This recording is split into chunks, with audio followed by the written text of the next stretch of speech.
Hello दोस्तों, तो कैसे हैं आप सभी। तो जैसा कि हम लोग चैप्टर नंबर 2 पढ़ रहे थे और आज हमें इसमें पेज नंबर 22 जिसमें कि हमको यौगिक के बारे में पढ़ना है।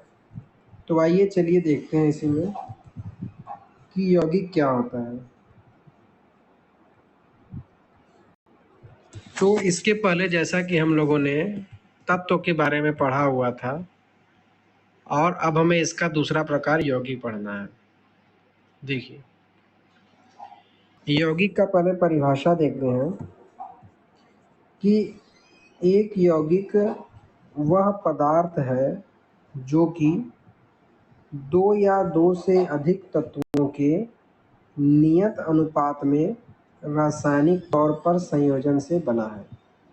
मतलब कि एक यौगिक हमारा दो या दो से अधिक तत्वों से मिलकर बनता है, वो भी एक निश्चित अनुपात में।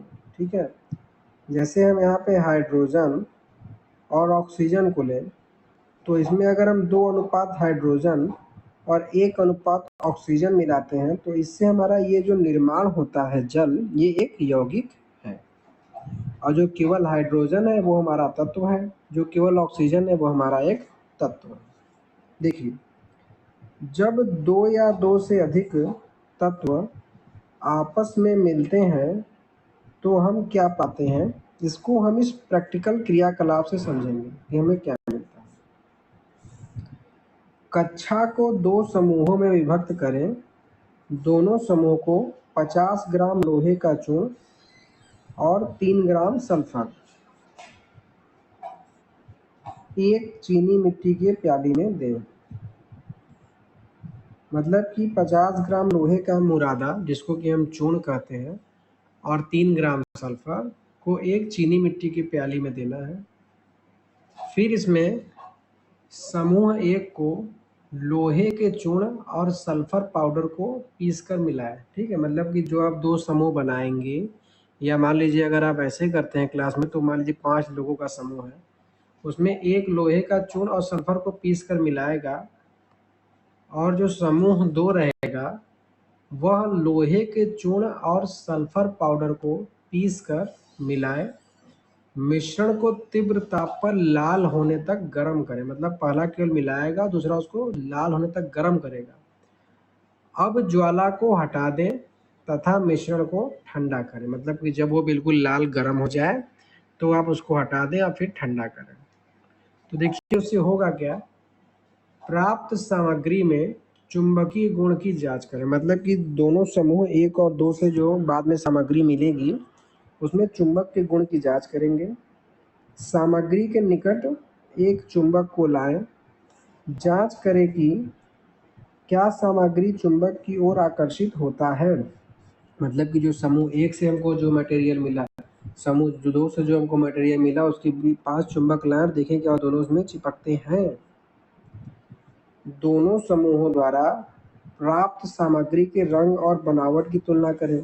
भाई दूसरे सामग्री को हमने लाल गर्म किया है, पहले को नहीं किया है, तो उस पर तुलना करें, उसके आकार पर तुलना करें। फिर उसके बाद प्राप्त सामग्री के एक भाग में कार्बन डाइसल्फाइड मिलाएं।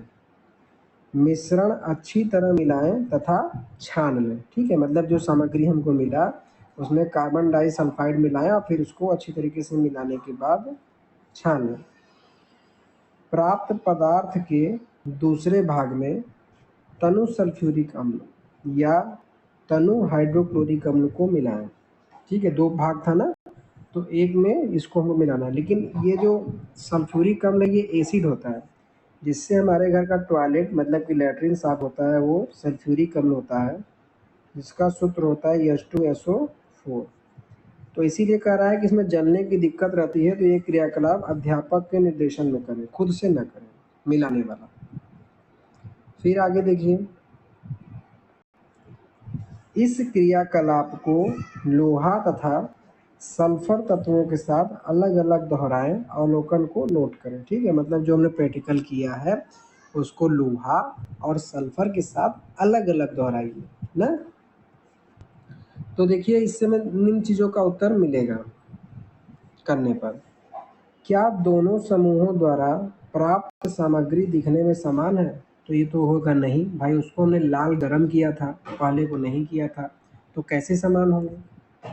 दूसरा, किस समूह द्वारा प्राप्त सामग्री में चुंबकीय गुण विद्यमान है। ठीक है, मतलब कि दोनों हमने जो प्रैक्टिकल किया, एक लाल गरम करके और एक ऐसे, दोनों में कौन सा चुंबक चिपक जा रहा है। तीसरा, क्या प्राप्त सामग्री के घटकों को हम पृथक करने में सक्षम है, तो ये भी नहीं होगा, क्योंकि हमने इसको भौतिक परिवर्तन नहीं किया है, हमने इसमें रासायनिक परिवर्तन किया है, तो अलग अलग इसको नहीं किया जा सकता।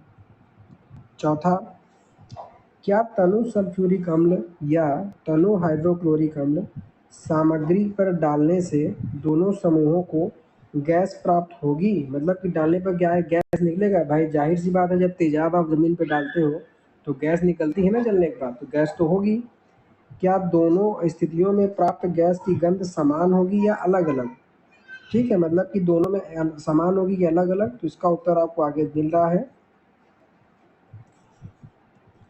समूह एक द्वारा प्राप्त गैस जो है वो हाइड्रोजन है, मतलब कि जिसको हमने लाल गरम नहीं किया था उस पर डालने पर हाइड्रोजन गैस मिल रहा है।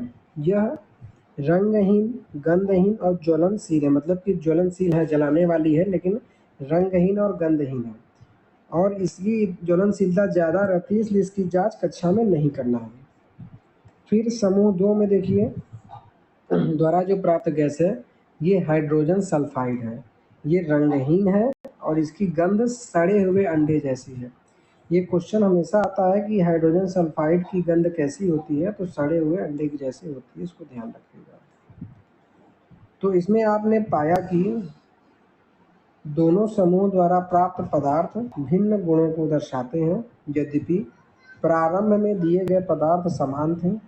समूह एक की क्रिया के फलस्वरूप भौतिक परिवर्तन हुआ, जबकि समूह 2 की क्रिया के फलस्वरूप रासायनिक परिवर्तन हुआ। क्यों? क्योंकि उसको हमने लाल गरम किया था, हीट ट्रांसफर था। समूह 1 द्वारा प्राप्त सामग्री 2 पदार्थों का मिश्रण है। दिए गए पदार्थ लोहा तथा सल्फर है। मिश्रण का गुण उन दोनों मिले हुए तत्वों के गुण के समान है, और समूह 2 द्वारा प्राप्त सामग्री यौगिक है। ठीक है, मतलब कि समूह 1 में उन दोनों के तत्वों के गुण समान है, मतलब अलग अलग मिल रहा है, और 2 में नहीं मिल रहा है, तो तत्व 2 आपका यौगिक है। तो दोस्तों, आज की वीडियो लेक्चर हम लोग यहीं देखते हैं। कल के में हम लोग मिश्रण और यौगिक में क्या अंतर पड़ता है, मतलब कि आप जब 2 तत्वों को मिलाते हैं तो मिश्रण भी बनता है और यौगिक भी बनता है, तो इसके अंतर को हम कल देखेंगे। कोई भी अगर आपको दिक्कत आता है तो कमेंट के माध्यम से या दिए गए नंबर के माध्यम से आप कभी पूछ सकते हैं, एनी टाइम, जब भी आप वीडियो देखिएगा। सो थैंक्स फॉर वॉचिंग, धन्यवाद।